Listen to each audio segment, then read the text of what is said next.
왜 슬퍼하느냐 왜 걱정하느냐 무얼 두려워하느냐 아무 염려 말아라 큰 어려움에도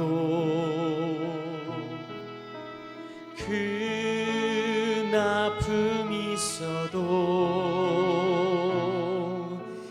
이제 아무 걱정하지 마 내가 널 붙들어 주리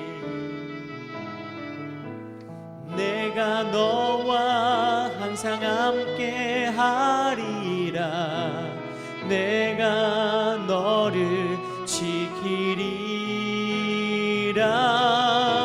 실망치 말고 나를 보아라 나는 너의 하나님이라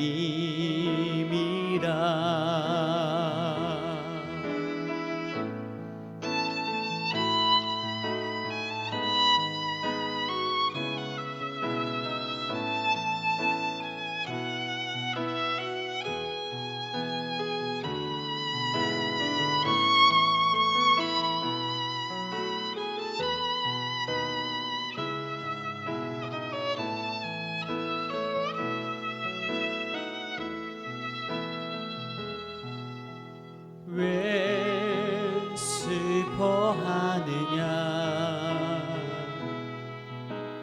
왜 걱정하느냐 무얼 두려워하느냐 아무 염려 말아라 큰 어려움에도 큰 아픔이 있어도 이제 아무 걱정하지 마 내가 널 붙들어 주리 내가 너와 항상 함께 하리라 내가 너를 지키리라 실망치 말고 나를 보아라 나는 너의 하나님이라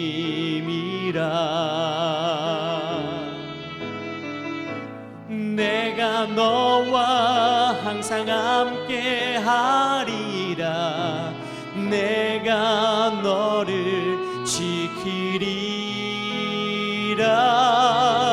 실망치 말고 나를 보아라 나는 너의 하나님이라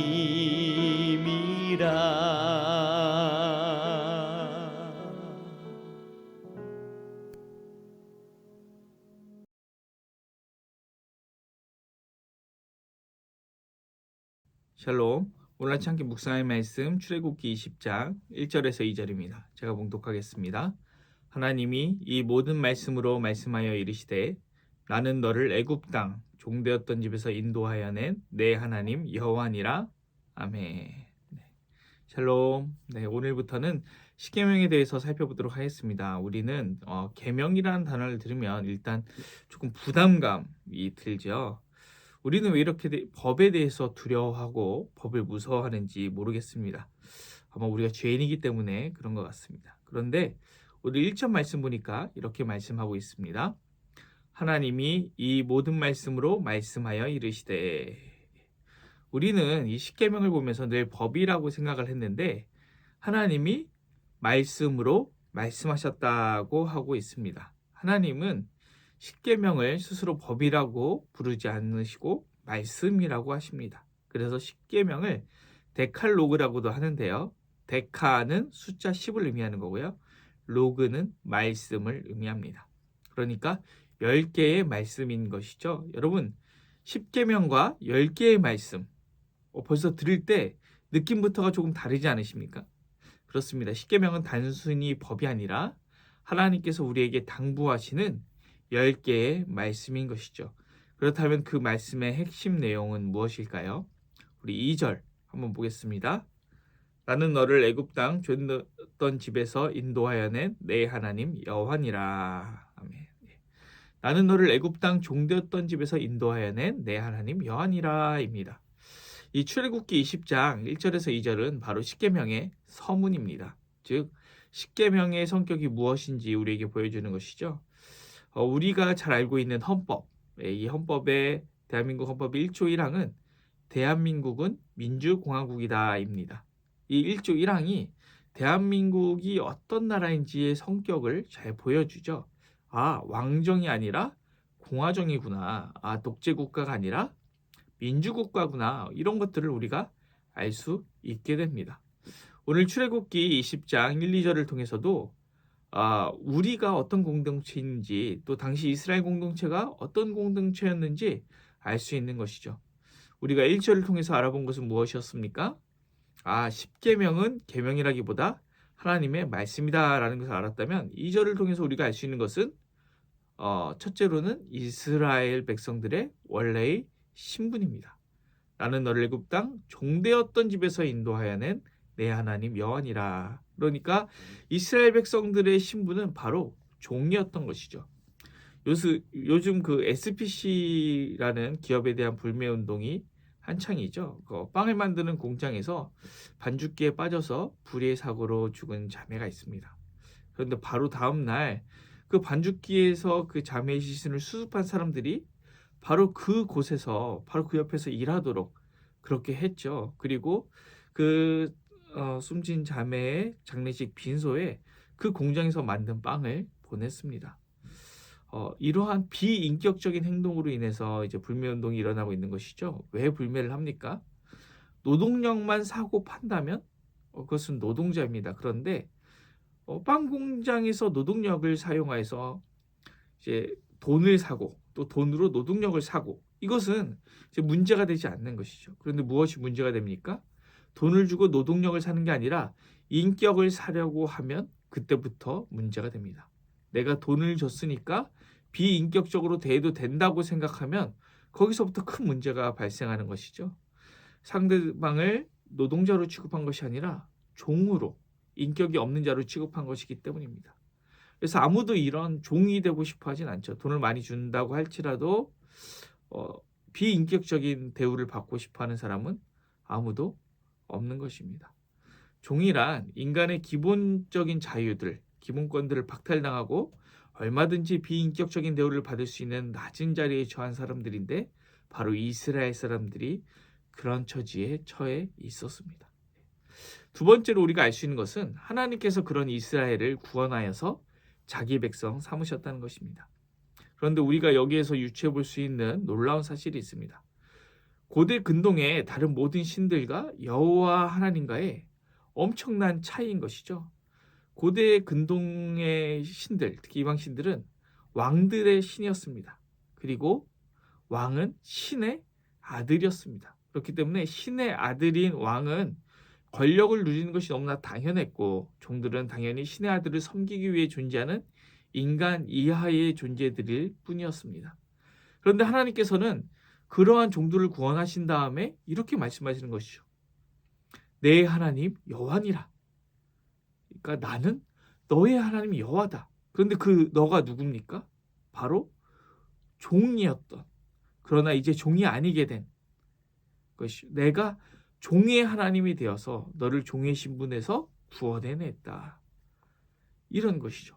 사실 암흑의 하나님이란 말은 왕이나 쓸 수 있는 말이었는데 만군의 여호와 하나님께서 너의 하나님이 되어주셨다. 그리고 너는 이제 더 이상 종이 아니고 하나님의 백성이다. 이렇게 말씀하시는 거죠. 여러분, 이게 굉장히 파격적이지 않습니까? 대단한 파격인 것입니다. 그런데 이 파격적인 내용이 우리가 갖고 있는 구원에 대한 신앙 고백과 일치하지 않습니까? 죽을 수밖에 없는 죄인인 우리가 아직 여전히 죄인 되었을 때 구원하셔서 용서받은 죄인, 즉 의인으로 여겨주시는 하나님. 하나님이 친히 죄인들의 하나님이 되어주셔서 이 죄인들을 구원해 주시는 것이 바로 복음의 내용 아니겠습니까? 그의 독생하신 아들을 아낌없이 내어주신 하나님, 죄인을 의롭게 여겨주시고 온 세상보다 크신 하나님이 인간의 심령에 내주하시는 하나님, 그런 하나님이 바로 우리 하나님이신 것이죠. 그럼 그렇기 때문에 십계명은 더더욱 계명이라는 성격만 가지고 있는 것이 아닙니다. 많은 신학자들은 십계명이 계명을 넘어서 자유하게 하는 말씀이라고 합니다. 하나님께서 자유를 박탈당한 종이었던 이스라엘을 구원하셨고 종이었던 이스라엘을 구원하는 말씀이기 때문에 속박이 아니라 자유의 말씀인 것이죠. 여러분, 히브리 민족이 애굽에서 나오게 된 과정을 한번 떠올려 봅시다. 모세가 우리 민족을 데리고 나가겠다고 하니까 바로가 옳다구나 빨리 가라 그랬습니까? 아니죠. 완악한 마음을 가지고 끝까지 거부했습니다. 너희가 만약 제사를 드리려거든 이 땅에서 드려라. 나가서는 안 된다. 나가되 멀리 가지는 말아라. 혹은 장정만 나가라. 아이들은 안 된다. 계속해서 이런저런 조건을 달고 말을 바꾸면서 이스라엘이 나가는 것을 집요하게 방해했습니다. 결국에는 하나님께서 그 바로의 완악함에 하나하나 재앙을 내리면서 9가지 재앙이 이집트를 완전히 초토화시켰고 마지막 10째 재앙으로 이집트의 모든 장자와 첨난 것들이 죽고 나서야 이스라엘을 보내줬습니다. 거기에서 끝일까요? 군대를 내리고 출애굽하는 이스라엘을 추격하다가 홍해에서 그 군대가 수장되는 일까지 벌어졌죠. 이 모든 과정을 거쳐서 이스라엘이 자유를 얻었고 하나님께서 그들의 하나님이 되셨으며 그 과정에서 주신 말씀이 바로 이 십계명인 것입니다. 십계명은 그래서 정말로 우리에게 참 자유를 누리게 하는 그런 말씀인 것이죠. 그래서 이 십계명의 내용들이 법이니까 속박 이렇게 생각할 것이 아니라 우리로 자유를 누리게 하는구나. 그래서 여러분, 우리가 이 말씀을 대할 때 어떤 마음으로 대해야 되겠습니까? 자유하게 하는 말씀이구나 하고 감사함으로 대해야 됩니다. 근데 여러분, 우리가 이 말씀을 대할 때, 십계명을 대할 때 자유하게 하는 말씀으로 여기고 있습니까? 아니면 우리를 속박하는 율법으로 여기고 있습니까? 우리가 이 십계명의 말씀을 읽을 때 자유의 마음보다 속박의 마음을 더 느낀다면 우리의 신앙을 한번 점검해 볼 필요가 있는 것이죠. 만약에 우리가 이 십계명을 딱 볼 때 좀 속박, 거부감이 든다면 두 가지 중에 하나입니다. 우리가 여전히 죄의 종인 상태로 있거나 아니면 십계명을 바르게 해석하고 있지 못한 것이죠. 하나님은 애굽에서의 종된 모습이 인이 박혀있는 이스라엘을 자유하게 하기 위해 십계명을 주셨습니다. 갈라디아서 5장 1절 읽어보겠습니다. 그리스도께서 우리를 자유롭게 하려고 자유를 주셨으니 그러므로 굳건하게 서서 다시는 종의 멍에를 매지 말라. 이스라엘 백성들뿐 아니라 우리 또한 마찬가지입니다. 우리를 죄에서 자유하게 하시려고 예수 그리스도께서 십자가에서 우리를 구원하신 것이죠. 여러분, 그러니 우리는 어떻게 해야 되겠습니까? 야고보서 1장 25절입니다. 자유롭게 하는 온전한 율법을 들여다보고 있는 자는 듣고 잊어버리는 자가 아니요 실천하는 자니 이 사람은 그 행하는 일에 복을 받으리라. 십계명을 실천해야 하는 것이죠. 그것이 우리를 속박하는 것이 아니라 자유롭게 하는 온전한 율법이기 때문입니다.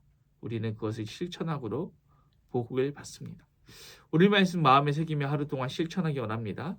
하나님, 내가 하나님의 계명을 나를 속박하는 것으로 느끼지 않게 해주시고 나를 자유하게 하는 율법으로 느끼게 하여 주시옵소서. 애굽에서 종되었던 이스라엘 자유롭게 하신 것처럼 죄의 종이었던 우리를 자유케 하셨으니 그 자유를 충만히 누리게 하여 주시옵소서. 오늘은 하나님 주신 자유를 충만히 누리는 그런 하루 되었으면 좋겠습니다. 기도하겠습니다. 선생님하신 하나님 아버지, 그렇습니다. 우리가 하나님의 계명을 읽을 때 이것을 우리를 자유케 하는 기쁨으로 받아들이는 것이 아니라 우리를 속박하는 부담으로 받아들인다면 오늘 우리의 신앙을 한번 점검해 보길 원합니다. 아버지 하나님께서 우리를 자유케 하셨음을 기억하며 우리가 기쁨과 감사함으로 이 말씀 받을 수 있도록 우리의 삶에 역사하여 주시옵소서. 감사를 드리며 예수님의 이름으로 기도드립니다. 아멘. 오늘 도고 기도는 교회의 비전들을 위해서 기도하겠습니다. 우리 교회의 비전들을 위해서 그리고 우리가 그것을 품고 이뤄나갈 수 있도록 기도하겠습니다. 이어서 기도하실 때 교회를 위해서 기도합니다. 우리 섬기시는 모든 분들을 위해서 또 타지에 있는 우리 자녀들을 위해서 그리고 아픔 가운데 있는 성도들을 위해서 기도합니다. 또 우리 세계평화 열방선교 또 한국교회와 나라 민족을 위해서 기도합니다. 그리고 이어서 우리 개인의 기도 제목을 가지고 기도하겠습니다. 기도합니다.